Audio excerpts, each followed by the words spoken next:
Hey guys, welcome back to another live edition of the Promised Land podcast. I anticipated that we'd be quite busy today, and it appears as though there is a need to be because Manchester United have gone in with an offer for Benjamin Sesko as of a few hours ago. I did a podcast like literally earlier today, which is now out, talking about United's approach on this, the sitting back and waiting for Benjamin Sesko to kind of show his own hand to United, for United to go in and make a bid. And just seemingly an hour later or so, as it is with the transfer window, United have gone in and made a bid. It's less than Newcastle's bid. It is less than Newcastle going very, very aggressive, very, very aggressive.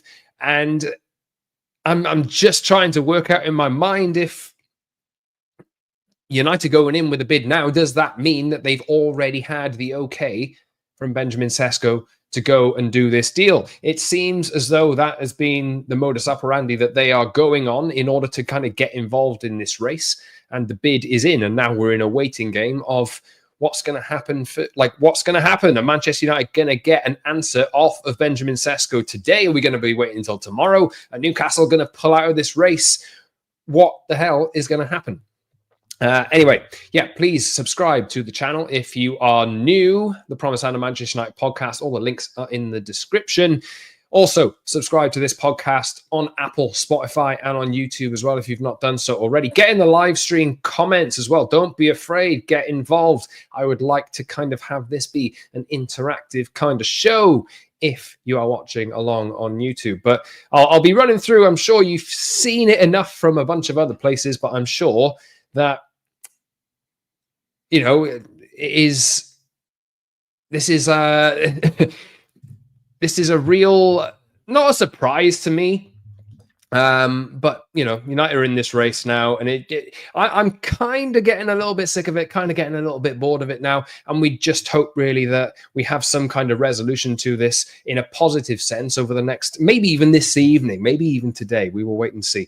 So the news is that Manchester United, having seen Newcastle, have already gone in first with one bid, which was worth 80 million-ish euros, if I remember rightly. That bid was kind of knocked back or deemed not acceptable by RB Leipzig. They've gone in and they've gone pretty much to the top of the range as far as I remember.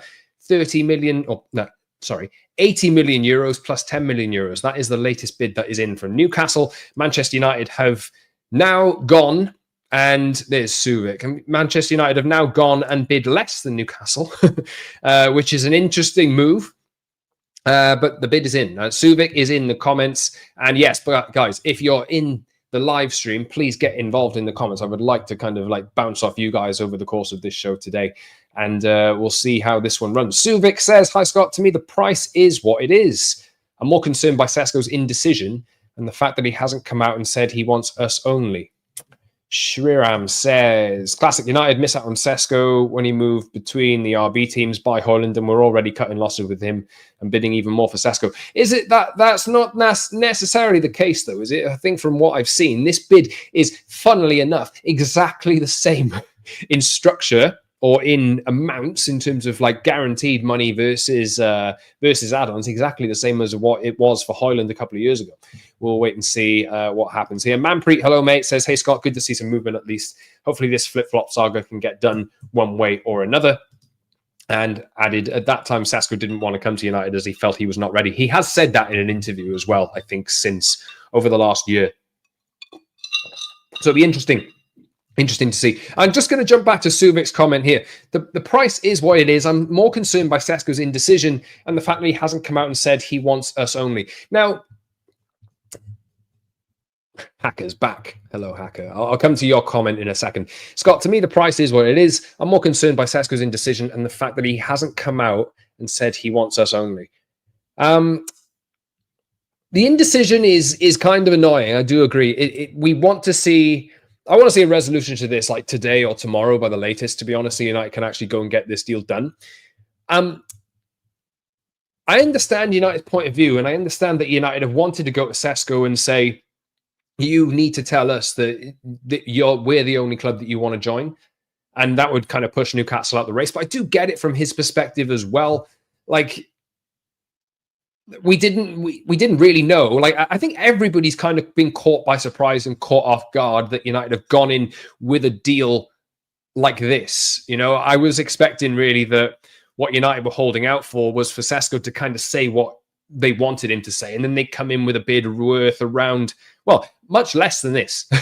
I've got to be honest. There's 65 million pounds guaranteed, plus 8.7 million or 8.8 million in add-ons or whatever it is. And as is pointed out here, where is that money coming from? Do they have outgoings plan? I don't know. We'll get involved in that, and we'll talk about that over the course of this stream, I would imagine. But I understand really Sesko's point of view. United haven't United's story for the entire summer before selling players is that, we actually don't have that much money. We've got to try and cobble it together. We need to sell players. We really, really do. And then turns out that they can go and put deals down on the table like this.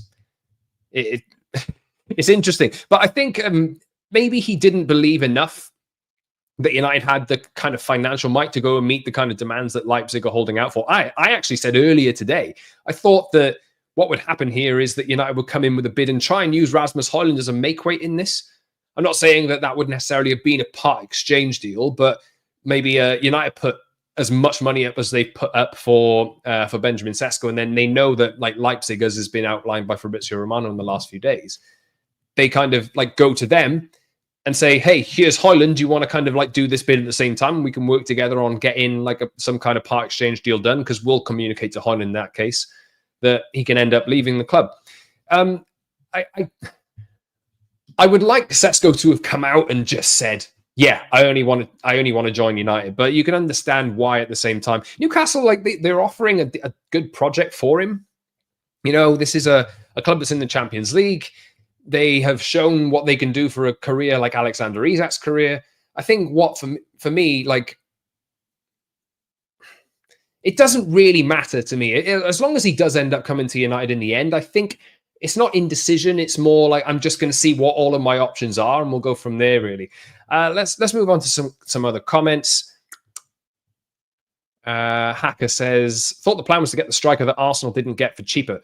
Could you, Hacker, if you do know in the comments, could you let me know what... I swear that Arsenal were being quoted at 90 million euros. Which is what the equivalent of Newcastle's bid is. I think United have come in underneath that. So I don't know. But I think as well, like, it's probably, and I've said this a few times recently, it's probably a good thing that everybody thinks United don't have any money.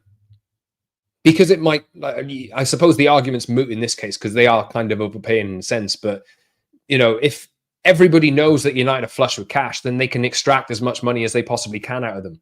And that's something United have been bragging about for years and years, is it doesn't matter what we do on the pitch, our revenues are still outrageous. You know, that was kind of the Ed Woodward mantra, the Ed Woodward narrative. And that would, if Ed Woodward was in charge at the moment, United probably would have outbid Newcastle here, and they'd have tried to get this deal done. It's not necessarily the best way to do business, though. Shiram says, hope you're doing well, Scott. Hope you are well too, mate. Thanks for joining. Niche Fan says, deal done. Sesko signed with us. Man United do not put in a bid unless we know the deal is done. Sesko, here we go. We haven't had that kind of confirmation yet, but, you know, that is the thought process. Or at least I'm checking. I'm just going to check now anyway. Have we actually had that? I don't think we have, but we will see. Even from the Newcastle side here now, I'm looking at Mark Douglas, who's quite good on Newcastle, Northern Football correspondent from my paper, has said both bids will be accepted, but there's confidence at the United end. Players been receptive to Newcastle, but I think the noise really seems to be, even from the Newcastle side, that they think that Sesko will want to end up joining United. We will wait and see if that's the case. I'm kind of getting a little bit impatient, but like you say, Niche Fan, there, this whole thing has been about United wanting enough confirmation from him behind the scenes that he wants to join United, and that would be the trigger for them to put the bid in. So another bid has been put in, even though we haven't had that confirmation publicly that that's what the player wants. United clearly seem to believe that there's enough, or they've had that kind of confirmation behind the scenes that he wants to join United, and so they're going to go and put a bid in. Like, what I will say is, if they have put this bid in and they end up getting rejected and he goes to Newcastle anyway, this is going to look really, really bad on United. Where is the money coming from? Do they have outgoings planned? The noise was last week or a week or two ago was United can sign a centre forward without having to sell players, because Marcus Rashford's, I think they were committing, or what they've saved is about 15 to 17 million pounds in terms of cash that was like due to Marcus Rashford in wages over the course of the year. Look, we know that United need to sell players. We know that Garnacho, Jadon Sancho, and all these players, Anthony, are still on the table as well and need to be shifted out. We'll wait and see. They must have outgoings planned. Rasmus Højlund's even been talked about as outgoings as well, and like there's a 30 million price tag on him. They might take a PSR loss for him, but I think what's more important at the moment to United is that kind of cash position, how quickly they can get that back. Niche fan again adds, the bid wouldn't have gone in unless it was happening completely. Rochelle says, Scott, when are you on TalkSport? No idea. I don't know. I haven't been asked to go back just yet. Yeah, the financials are a bit fishy, but that's football. Job for the accountants now, says Hacker. Yeah, look, we don't need to know absolutely everything. We don't need to know absolutely everything. It is... like, I personally prefer that United's business, that I prefer them to keep their cards close to their chest and kind of pull the wool over people's eyes. I prefer that. United have been way too public about everything they're doing. They've been for years bragging about what they can do in the market, and then ultimately, remember, like 3 years ago this summer, right? I gave this example on the podcast earlier today. Remember when Richard Arnold and John Murta were spotted in Barcelona trying to sign Frankie de Jong, and they agreed this deal with Barcelona, and it was pretty much widely agreed that this deal was agreed. And then they were waiting for ages and ages for Frankie de Jong to say yes. There was the outstanding wages that Frankie de Jong was owed by Barcelona, but it was all an excuse. Didn't actually want to join United. Didn't actually want to join, and that was evident in the way that things turned out. I think United really need to change the perspective of how their club is run, like in the eyes of the public. And I think this summer has been, especially with the fact that Cunha made it clear that it was only United that he wanted to join.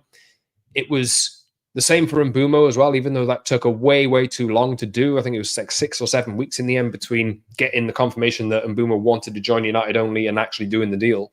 Like, something has changed this summer. I would prefer that United are going about their business in the way that they're doing it and getting kind of confirmation from players that they only want to join that club, or that they want to join that club before actually going and making and putting the bids in. Niche fan says, we got a 200 million war chest. I didn't believe it at first. Now I know the chest is real. It seems so. Just, it might not even be a 200 million war chest. It's, because United are paying, 40 odd million quid, I think, for Mbeumo and Cunha this year.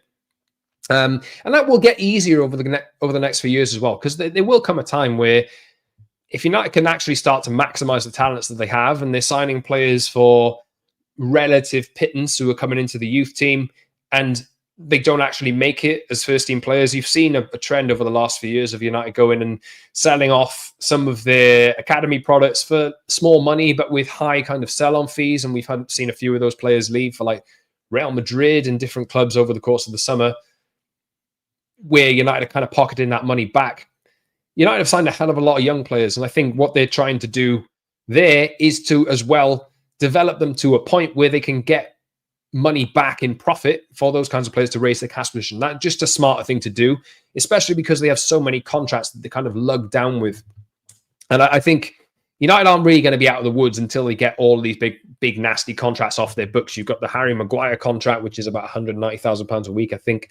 Jadon Sancho's contract, he's up in 2026. Casemiro is up in 2026 as well. Those two players are around £250,000 to £300,000 a week. That is a big burden on the books. And I think what we're seeing at the moment, United's problem at the moment is cash, right? That will get easier over the next few years, given all the cuts that have been made and given all the decisions which have been really hard on the club over the last year or so. But all those decisions were made in the interest of making United's running costs a lot easier moving forward. We're just in the middle of a summer at the moment where it's a little bit sketchy and a little bit painful. But apparently they're surprising us. Shiram says, I'm scared for young players who join. We're on a tough run and it ruins them. What do you mean by that exactly? Young players. Oh, in terms of, I suppose in terms of Sesko, yeah. Look, there's undoubtedly some equivalence to Rasmus Højlund here. Just in terms of, I'm not saying that the two players are the same. Sesko has a lot of experience, a lot more experience than Højlund does. But United have never really fostered like the right atmosphere to go and get the most out of these young players. I think what they have done, especially in the attack over the course of this summer, is the fact that they signed two proven Premier League players, and they have Bruno Fernandes, who's probably going to drop deeper over the course of the season to come. Like, this is probably going to be easier for any centre forward, even if they're young, to embed in the team, knowing that they've got players around them. And the wing backs are really important in this as well, knowing that they've got players around them who can like actually provide them with the opportunities to score goals. Manpreet says, Newcastle's offering serious money with all that. United got no money thing. He got doubts if we can even agree anything with Leipzig. Look, United have put enough money up. I don't know what the exact structures of the deal is, but there is a 65 million guaranteed fee. It's a little bit less than what Newcastle have put up, but it's still a 65 million guaranteed fee, which I would imagine is probably proposed to go to them in three stages over the next 3 years, I would really think. But we'll wait and see what comes out there. Let's have a look at some other comments. Too much money for a player with some risk attached. All data analysts pointed risks about this move. Look, undoubtedly there are risks in this. There are, and I in the initial point was looking at that risk and thinking it was like it is like, regardless, it is a massive risk to kind of go and spend this money if you're judging United on being the old United.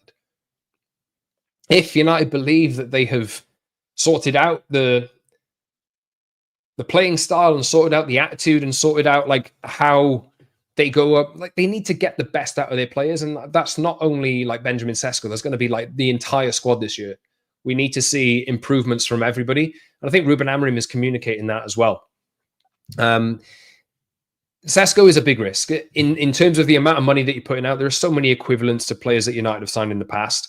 But I do think that you do need to give United a chance to show that this is not a club anymore. And look, I'm not saying that this is going to be the case, and I'm not saying that this is actually going to be the way that it is. You do need to give United a chance to prove that they are not the club that ruins careers anymore. You know?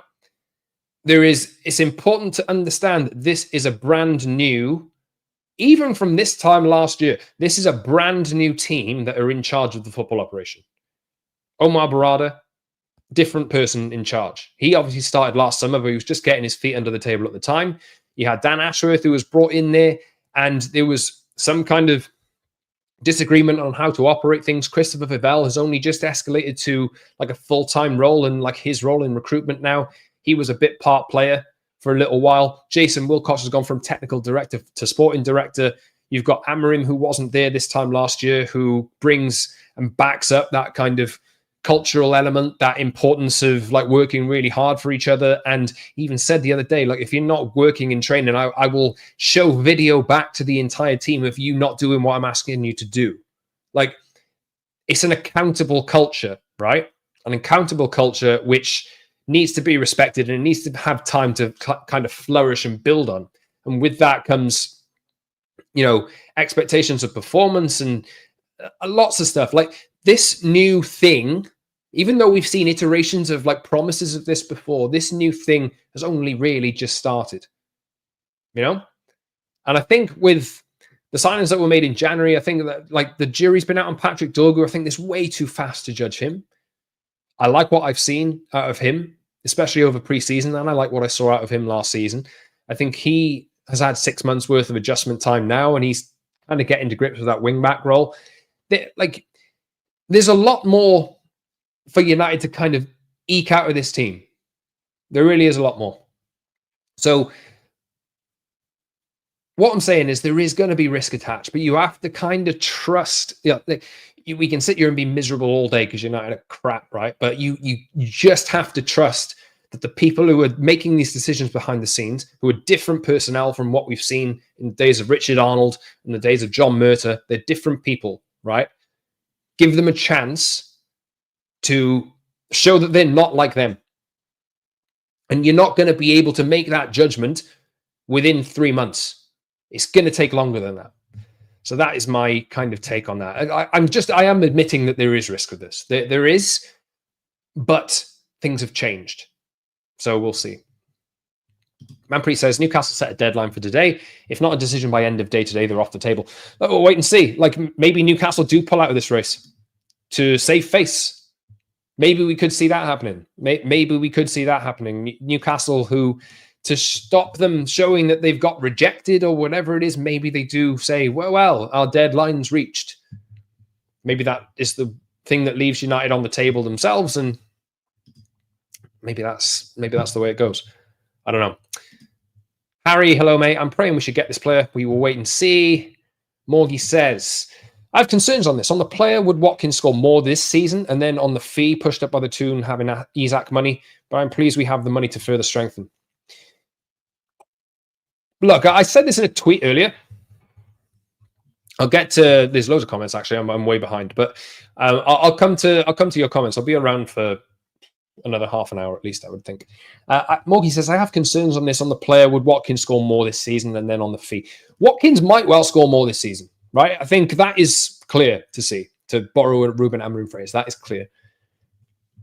But that's... You look at the comparison of the deal, right? Aston Villa wanted 60 million quid to sell Ollie Watkins. That was their position in January, I think.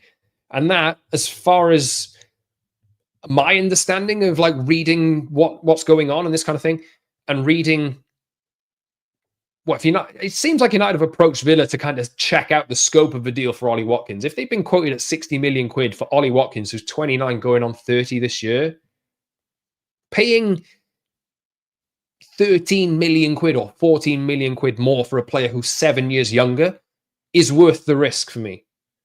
Because Ollie Watkins, is in 2-3 years' time, he has no selling value. So United, you're having to amortize his contract probably over the space of 3 or 4 years. That's still a big fee over a shorter period of time. So that's a big demand on the books. Sesko, if it goes well, and that's a big if, obviously, but you can extend the contract down, expand the payment structure out over the course of that contract. If it goes well, it's probably less financially demanding, even though the upfront fee looks bigger. I would imagine Ollie Watkins comes in at higher wages as well. I would imagine. We'll wait and see. Manpreet says, everyone like the stream. Yes, you there, like the stream. If you would please subscribe to the channel as well. I would really appreciate if you did that. And also in the description, there's links to Apple, Spotify, and my social medias as well. If you want to give me a follow on social media, @_Scott Saunders is where you can find me. SI article by Gray White Plume says Leipzig wouldn't budge from 100 million. Gray is a lovely guy, but yes, I haven't seen that. Rugby Itch says hope this move for Sesko goes through, as this will also hinder Isak's move to Liverpool.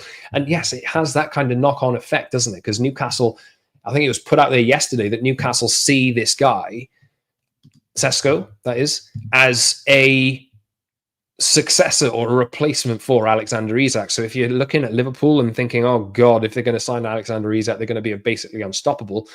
This is twofold for United. I completely agree with you, because there's not really another striker out there, I don't think, that can maybe fill the role of the potential that Sesko would do. It seems like Newcastle are happy to sell Isak for the right money.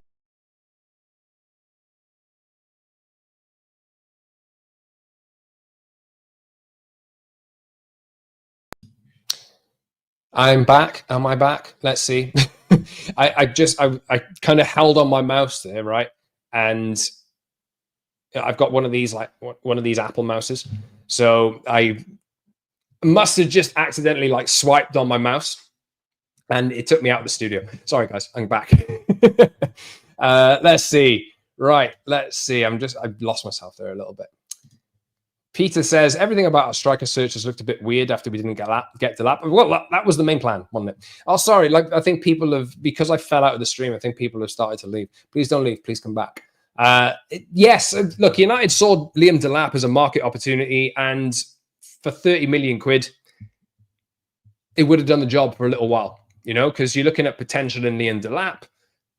Is he better than Benjamin Sesko? Who knows? He certainly has Premier League experience, and he scored, 12 or 13 goals last season for Ipswich.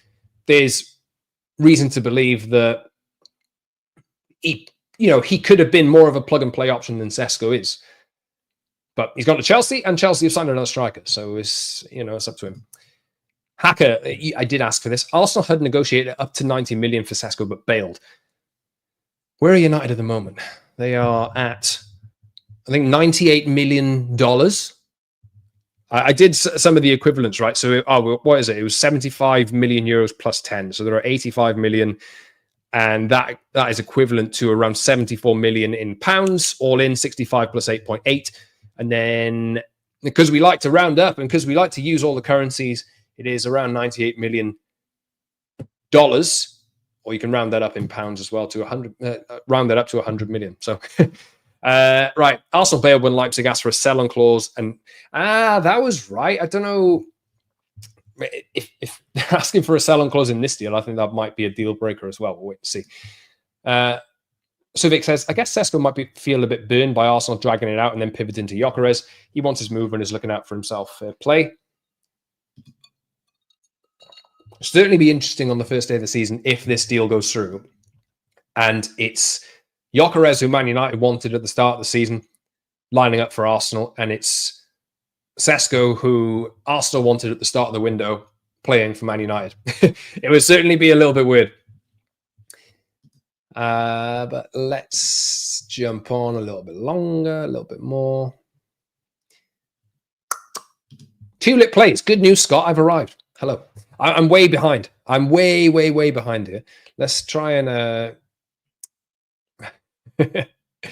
4 million overpay, but I'll take it. He's a bad boy striker, 6'5", 22, rapid, could kick down basketball, stuck on 10 feet rims, age 14, perfect. Look, this is the upside of this. Right? People have a lot of fear about how much United are paying for this lad because United's record with Højlund. And look, this is something that I have fear on as well. Like, they're the same age. It's a big risk. It is. But this is the upside. This is why United are going for this deal instead. I think they are slightly overpaying. If this deal goes through and it's not negotiated upwards by Leipzig, I think then we're getting a little bit silly. But he has all the raw materials. This lad, like, I remember this years ago. This lad has been highly rated as one of the kind of like players of high potential for a long time. I know he didn't have a great year in the Bundesliga last year, but he does have the raw materials. 6'5", rapid, absolute, like, just looks strong as an ox. Can probably do, I see a lot of people asking for like Ruben Amorim to play Bruno Fernandes in a false 9 role and have the 2 10s either side of him, and that would be the right way to kind of get Kobbie Mainoo next to Ugarte in midfield and all that to happen.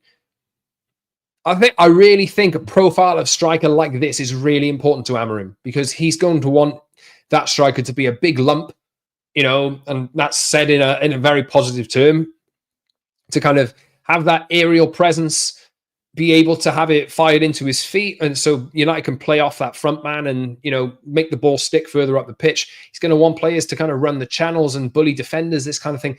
He has the raw materials to do that. It might take him some adjustment time to get to grips with facing Premier League defenders and this kind of thing. But I think you have to trust that United know what they're doing on this, because like he does have a lot of raw materials, and like if he ends up going to Newcastle as well, like Newcastle will be getting a really good player here. As much as his price is too big, the market's been mad for years. It's been mad for years.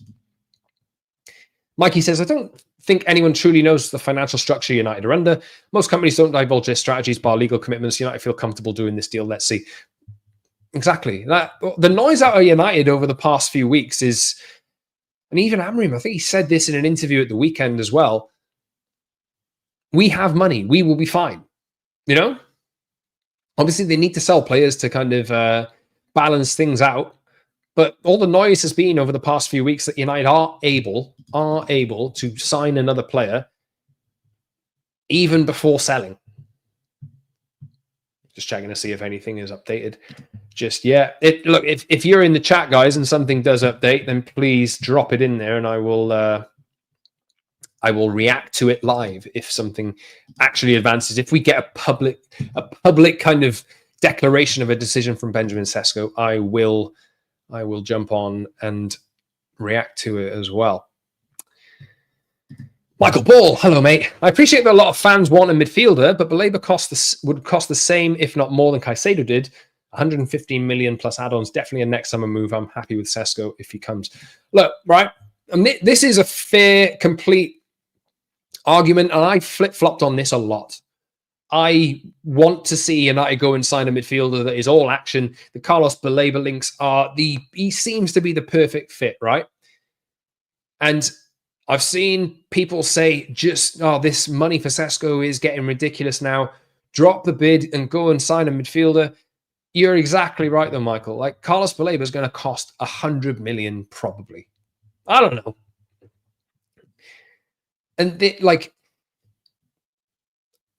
for me, I think United have identified like a priority order of the players that they need to sign. And if they go in with striker to start with, first it was Watkins, now it's Sesko, that seems to be more important to them. And like I say, this is a new group of people who are identifying what the main problems are with the first team. There are lots. Look, the Mamadou Ugarte question about whether he can be the right midfielder for United this season, the balance with Bruno Fernandes, where Kobbie Mainoo fits into this, are all completely valid questions. And I don't disagree at all that United need a new midfielder. I absolutely think they do. I've had days where I've said to myself that I would like to see United sign a midfielder first, but you do think that Baleba or Adam Wharton or players like this are probably going to cost that much money. And I would think, for me, it's going to be like either a lower value player in midfield before the end of the window, providing United can sell other players, or a loan for another midfielder that can maybe be a stopgap. But knowing that these kinds of players, as Michael says here, are next summer moves, I'm happy with Sesko if he comes.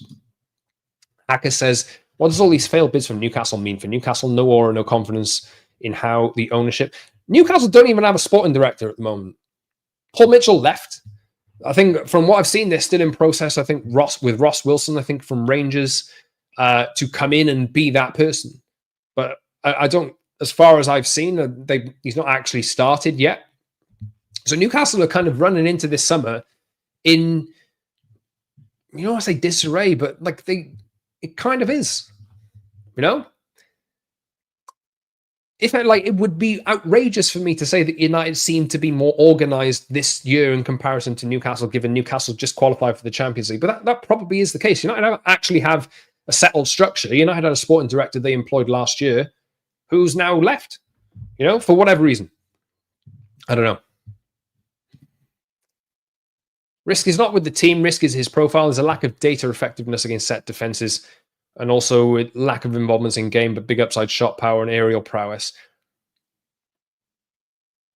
Yeah, I mean, potentially, but then you do have, to talk about the set defenses, you have now Matheus Cunha, you have now Brian Mbeumo and players like this, who are better in those situations. Well, Cunha anyway, I think that they had that in mind. Manpreet says, also, for the people on the Baleba bandwagon, we don't know how much Brighton will value him. For history tells us they will value him around the Caicedo money.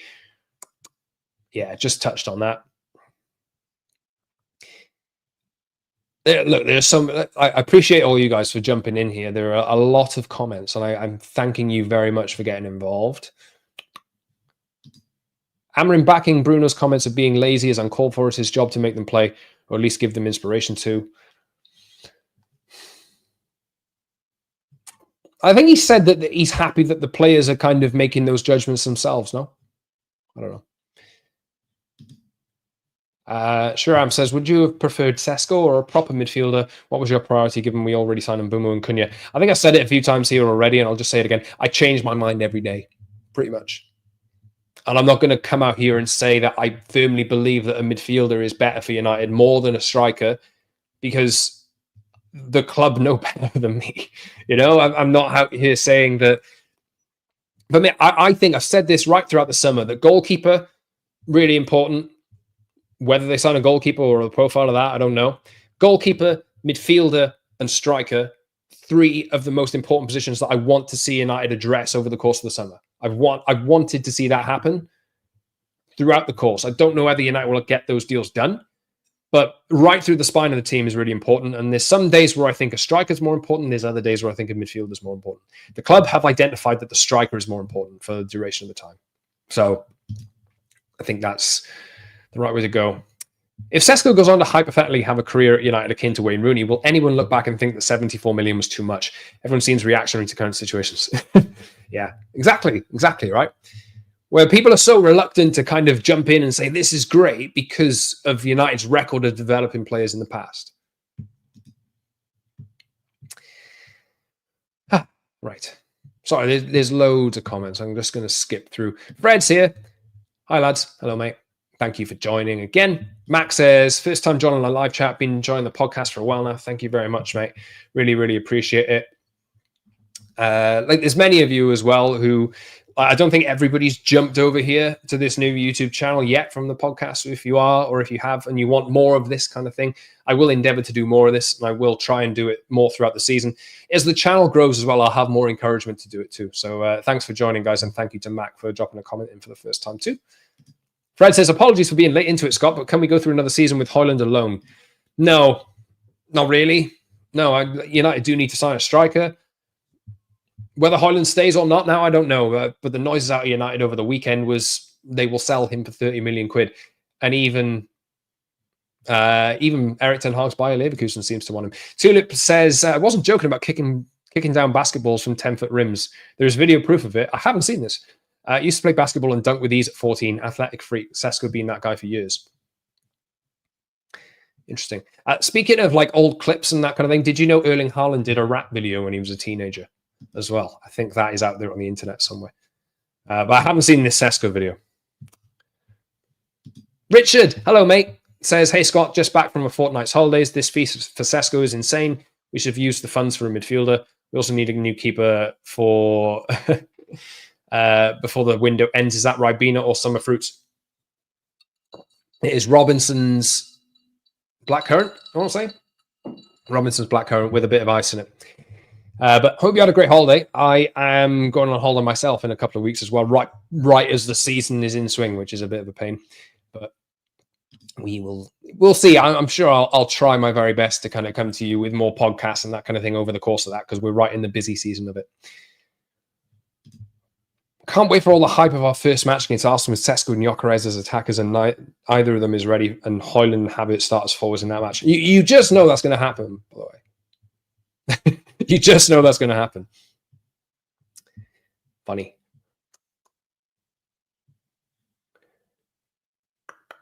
Hacker says, seems Arsenal had tried to get Sesko in over Gyökeres, but settled for the cheaper option. I think Mikel Arteta wanted Sesko. I really do.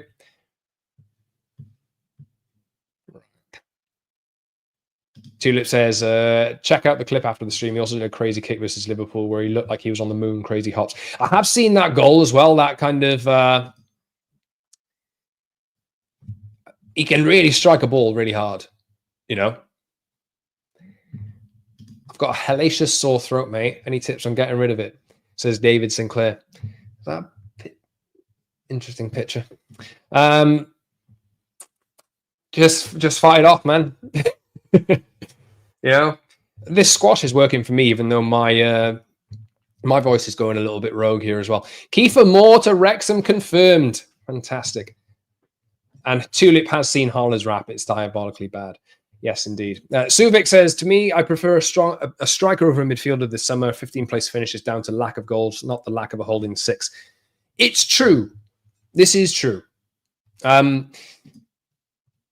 United last year... Let's have a look. Just digging up the Premier League table from last year, right? United's goal difference was negative. They conceded 54 goals last year, which is 20 more than Arsenal, but is kind of in line with teams that are in 6th. Yeah, like Aston Villa conceded 51. You've got Brighton who conceded 59, 6th and 8th, right? United's problem was goal scoring. They scored 44 goals last season. And yes, it is Vince McMahon, actually. It is Vince McMahon. Right, so for me, what have I said here? Like, sorry, I'm losing my mind here. Yeah, Suvic said that, right? I strongly prefer a striker over a midfielder this summer. A 15th-place finish is down to the lack of goals, not the lack of a holding six. Completely true. And United have addressed the 2 number 10 roles. They've now got players who are, I think, a lot less selfish and more willing to kind of play linking up to other attackers than they had last year. Like Garnacho, for example, is a kind of player who will try and carve out a chance for himself, or maybe not have the first instinct to cross a ball to find a teammate. It would be more like, I want to score a goal. Marcus Rashford has always kind of been, I want to score a goal. You've had Anthony, who played on the right wing and took bloody ages to go and actually get a cross in or something like that, or he cut in on his left side and try and lace one in the top corner and didn't really work out. Like the profiles of the players that United have put into their attack now, in Mbeumo's case and Cunha, there seems to be a lot more opportunity for link-up play between those players because of the profiles of players that they are and because of their qualities. So, like, any striker playing with those players, you'd think would look better for me. And you've got the width coming from the wing-backs as well, if that works out. So, Tulip says, Scott, can you tell people that Baleba is not attainable this summer? They keep a little in Sesko as if this transfer stops that one when it wouldn't matter either way. Look, I think if United thought that they would be able to have a chance of getting a player like Baleba this summer, then you probably would have heard a lot more about it by now. All we've had in links to midfielders is that Amrin wants an athletic kind of midfielder, like all-action midfielder, which I do think is the need. And Baleba definitely fits that, but he's never been named as a target. The Baleba stuff is purely speculation from supporters of this guy will be the right fit. You've never had any confirmation that United want Carlos Baleba specifically. So I think this is kind of an imaginary situation. And I'm not saying at all that this, like, Baleba would be he would be the perfect signing for this midfield. There's just no tangible evidence that they actually want him at the moment. For whatever reason, maybe they think that he is too expensive, which he probably will be. For me, it is one for next summer. I would like to see United kind of identify that problem early. Maybe they sign a Douglas Luiz on loan or something like that. And while that would be a little bit underwhelming, or they sign a midfielder 30 million quid from Ligue 1 or something like that, while that would be quite underwhelming, at the same time, it would be suggestion that they're going to look towards that midfield area next year and look maybe towards centre-back. I don't know whether Harry Maguire is going to stay or whatever next year. And goalkeeper as well is obviously a big one. Tulip says, Scott, I make sports edits on my channel. Just dropped a Sergio Ramos getting revenge for CR7 edit. I will check you out after this. Thanks, mate. And thanks for being in the chat. Emmanuel says, United's creating more chances of scoring less. I prefer a striker to a midfielder now. If we are taking our chances, we will reduce pressures on the midfield and defenders. It's true. It's true. If United are scoring goals early on in matches, it completely changes the complexion of matches. The fact that United were conceding goals first in matches, like so often last season and so often over the last few years, means that United are actually coming up against defenders that are happy to sit in because they're protecting the lead. If you got that attacking threat and you can start scoring first in matches, changes the complexion completely. Grace, hello, says, did Amrin look at Xerxes, Ahmad, Mount, Mainu, and Bruno and think, nah, I need 2 number 10s? I think so. Like, I'm not saying that these guys aren't, like, good number 10s. And if you put them in a 4-2-3-1 or whatever it is, or you put Xerxes as a false 9 or something like that, then I'm sure that they will be good fits for a lot of teams. But the number 10s that Amorim uses and what he asks out of them is for them to be dribblers. And none of those players, bar Ahmad, that Mainu is a... No, okay. So a few of them are dribblers, but not in the same kind of... They don't offer the same kind of attacking thrust and threat and strength through the middle of the pitch that Cunha especially does, you know?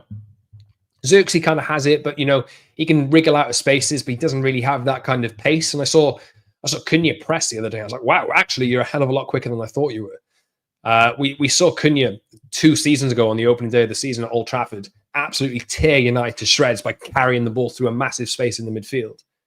And ever since then, I've looked at him and gone, wow, that guy is That guy's good. A lot of these players that are named here, they can't offer that. They can't offer the same thing. Bruno, like Mainu for me, like we've seen him in that role, but Mainu is the kind of player that is going to work. And you mentioned like low defenses there and this kind of thing. Mainu in the 10s in games like that where United are kind of pinning teams in, Mainu would probably work in that instance, but not from the start of a match. I think Mainu needs to be kind of trained up really over the course of the season to be one of the 6s or 8s. Fred says, is this January window going to have any influence, or is it all going to be done in this one? I don't know. I would imagine it's a lot easier to do business in the summer, isn't it? We'll wait and see. I think it maybe depends on how much money United raise on deadline day or close to it after they've signed players. And maybe if they don't get a deal done that we know that they need, maybe they go into the season and then try and like address something that they didn't do in the summer in January. They will need to sell players at some point. Hacker says, I hear Conor Gallagher's on the move. Spurs trying hard, but players' family hate Spurs. Will be decent for United. I don't... Nah, not for me, Conor Gallagher. I think I would like a player who is a more capable dribbler. I think he's quite busy. I like him as a player. I just don't think for one of these two roles, I think he's the right one. Tulip says, Luis is a stopgap on loan or Sancho swap Baleba next summer would be realistic and ideal. Yeah, to be honest, I think that's what we're looking at, really. Grace says, we only need a whole new attack and a whole new midfield and a goalkeeper this summer. We don't want much, do we? Yeah. I know. Look, if United scored 44 goals in the league last season, if they score 70 goals this season, United will be much higher up the league. They will be. Regardless of the problems that we see in midfield, they will be much higher up the league. Cunha has the walk-in record for the PL, so maybe he's just really well rested. Yeah, maybe, but when he gets the ball, he will carry it. You know? Tulip plays, I pray Mount and Shaw stay fit so we can tell them next summer. Mainu needs to play in the 8 and back up Bruno till he gets his stamina up. And you also say, I think we'll finish in the 5th to 7th range. Teams in that range have got worse this summer. Yeah, it's hard to place where you think United will finish, isn't it? I'm just going back to that comment there. Just that the Mainu dynamic, it's on Kobbie Mainu, right? The kid is 20. Let me double check. Kobbie Mainu is 20 years old. He does not need to be the finished article who starts every single game currently for Manchester United. He doesn't need to be that. If anything, we've seen players over the last few years who have been thrust into the spotlight young, way too early, and then by 29 or 30 or whatever it is, their legs have gone. Like, if anything, the way that I see this Bruno, Mainu midfield dynamic is, I think, gut feeling, like if you ask me now, I think Bruno Fernandes will leave next year. I think you get the coming back of a Saudi bid after the World Cup or around the World Cup, and the offer that he had available on the table for him this year, I think that comes back around. And if anything, if United have a good season or whatever it is, I think that's maybe more likely to happen than it has been this year. But I think that is almost a kind of perfect alignment scenario, because you will have in that time had the opportunity to kind of mold Mainu into that number 8. This is in a perfect world, obviously, and Ruben Amorim's system actually works in this kind of thing. And Mainu signs a new contract. You'll build Mainu up over the course of the year to be able to be that long-term successor, and he'll only be 21 this time next year. You know, the players who are of that age, because other players at that age or at similar ages or when they're teenagers are thrust into the spotlight and play every single minute of every single game, doesn't necessarily mean it's the best way for everybody to develop. And I'd like to see United manage Mainu really quite well. Like, not expose him to, you know, really difficult situations. We know how good a player he is. But make sure that you develop him properly at the right pace. And communicate to him, like, you and Bruno are very different players, but at the same time, we would like you and Bruno to kind of, you know, dovetail and take each other's places, and Bruno will play in different positions on the pitch in certain situations, but you are the long-term successor. You are the long-term plan in this position. It's just you may not get 90 minutes every week at the moment. Johnny says, if we, by some miracle, have Champions League in 26-27, Bruno might stay, but otherwise he's probably out. Yeah, maybe. First-time caller, long-time listener. Thanks, mate. Really appreciate the support. If you're new here, or if you're catching like a first-time caller, or you're jumping in the comments, or you recently subscribed to the channel, or if you're not subscribed to the channel, please do get involved in the YouTube channel. I will do more content like this, which isn't necessarily promised land podcast audio content. It's much more like interactive with you guys, and I really do kind of enjoy interacting with you guys. So thanks to you guys who have joined. Fred says, don't forget to hit the like button, guys. Yeah, please do that. How many likes we got? Not enough. 26. I hadn't even liked it myself. I'm going to like it on my phone as well.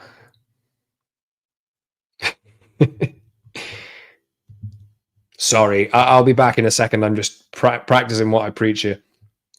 I'm making sure. Sorry. There you go. Right. Okay. So I'm playing myself back on my phone. Please like the stream if you've not done so already, and subscribe to the channel if you've not done so already as well. I would really, really appreciate that.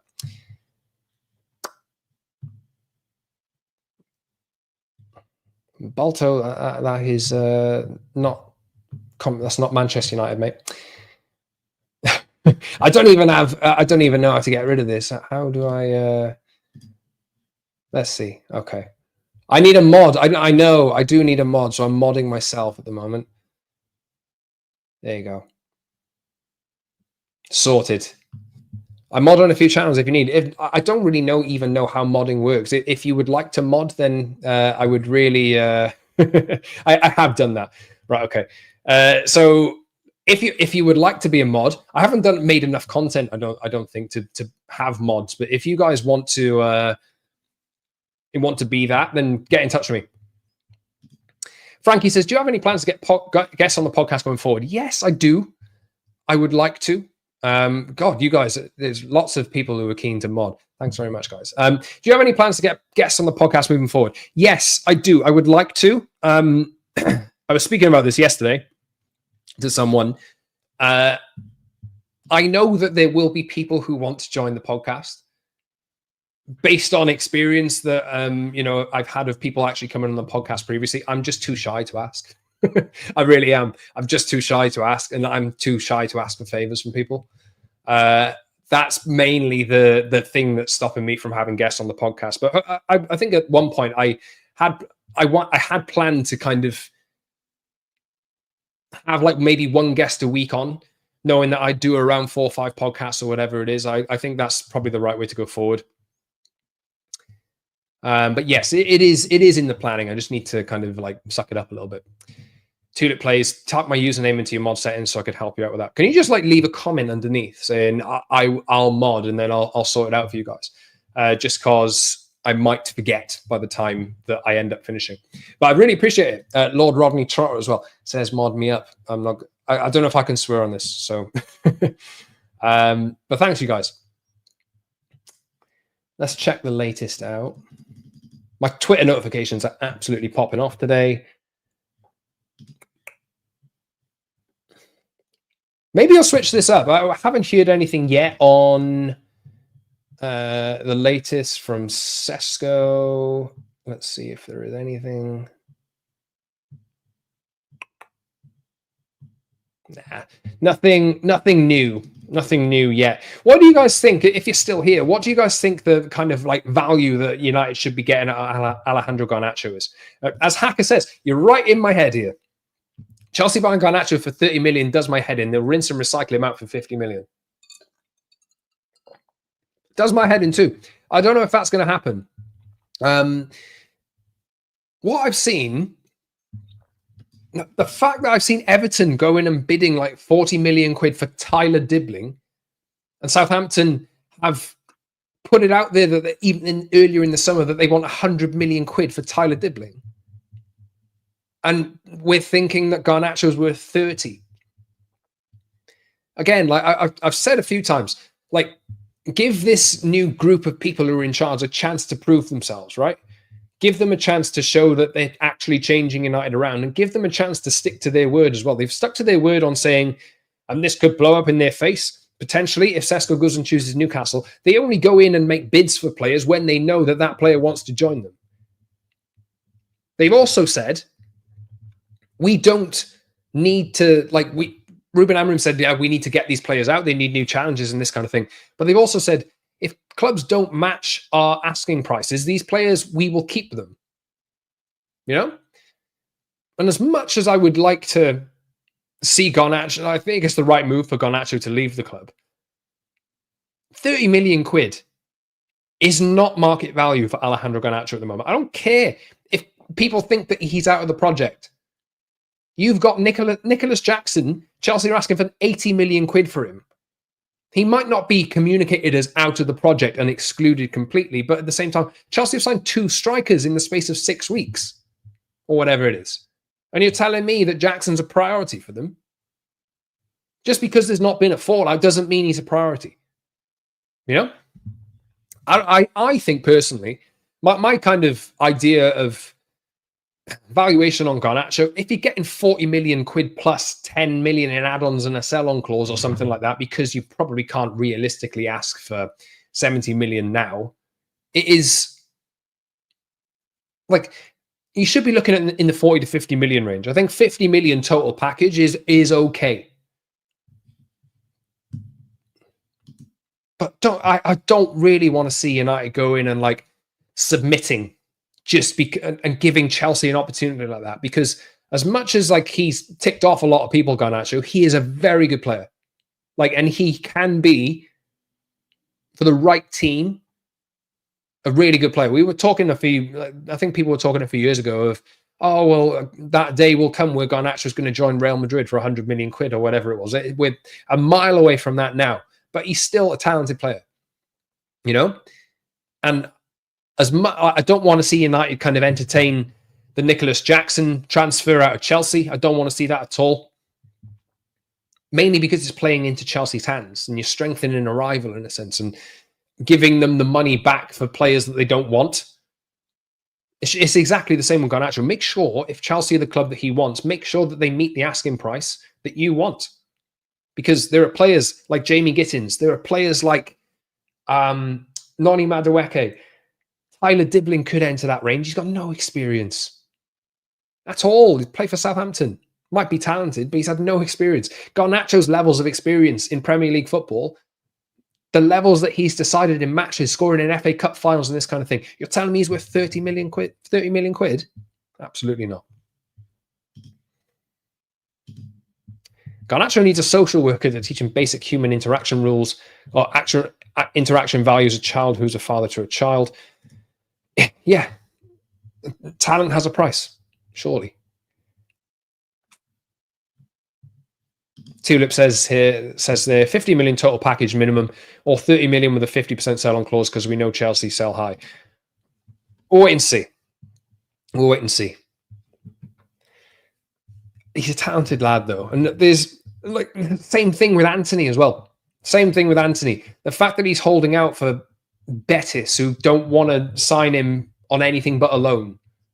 United need to be stronger here. And I don't know whether, in Anthony's case, it might work out that that's going to be the way that it is. But Garnacho himself, they should be setting an example. Like, you cannot come in and misbehave and question what the manager's doing, or misbehave and like get dropped before derby matches and expect that you can misbehave your way out of this football club for a bargain fee.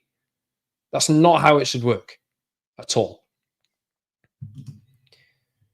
Tulip Plays says they want 50 million for Dibling. Garnacho is worth 65, but due to the fallout, at least 50. I think you're right. You're kind of in the same mindset as me at the moment there. If he was still in the team, then maybe you're looking at 65, 70 million quid. Been going an hour, guys. I might wrap it up there now because I don't think I can put this out as an actual podcast to go on the audio feed. So I'm probably going to go and record one of those now on this Sesko update, knowing that probably at the end of that, we might get a decision out of Sesko as well. But thanks to all of you guys for joining. I will maybe when we get a decision on Sesko, maybe I'll come back for another live video. But thanks so much for subscribing. Thanks so much for actually joining me over the course of this. The fact that you guys actually want a mod as well is actually really, really. I'm going to write this down. Tulip Plays. Give me a minute, right? At Tulip Plays. Yep. Who else said they wanted a mod? Lord Rodney Trotter. There you go. I'll dig this up afterwards as well. Right. Sorry, this is just me taking notes while you guys watch. I'm not actually saying anything. WStream, username is Tulip Place. Thanks, man. Good pod, Scott says Mr. Cross. Suvik says, great show as always, Scott. Thank you very much, guys. I really appreciate you guys for joining, and we will see what happens with Benjamin Sesko maybe over the next few hours or maybe by tomorrow. Suvik says you're happy to help mod too if you need help. Yeah, can you just drop me a DM or something like that with your usernames and this kind of thing? And Johnny Alberta, look forward to the next episode. He who dares wins. Right, I can probably shut off the stream now and I'll make these notes afterwards. But thanks so much, guys. Really, really appreciate it. Thanks for joining. Please subscribe to the channel if you've not done so already. Please like the video if you've not done so already as well. Get in the comment section and subscribe in everywhere that I've told you to. And also follow me on social at @_Scott Saunders. Until next time, see you soon. Thanks very much.